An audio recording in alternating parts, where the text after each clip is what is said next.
Alors, avant de poursuivre le travail en écriture dans les fichiers, il est important que je rappelle le tracé de la boucle. J'ai vu souvent sur les travaux que vous m'envoyez des boucles qui sont pas bien faites. Vous voyez celle-là, cette boucle verte.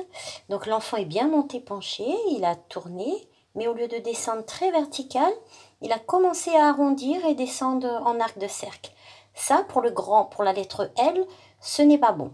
On peut l'accepter pour le petit E. Le petit E, on monte, on tourne, du moment que ça ressemble à une petite boucle, c'est très bien. La lettre L, c'est ainsi qu'on doit la faire.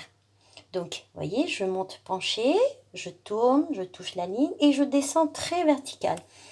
Si je prends une règle et que je la mets à côté, vous voyez, on voit bien ici que le trait qui redescend, il est extrêmement vertical. Alors, pour certains enfants qui ont du mal, moi je propose d'utiliser la règle en classe. Donc l'enfant, il commence à écrire la lettre L ici. Il va monter penché, il va toucher le ciel.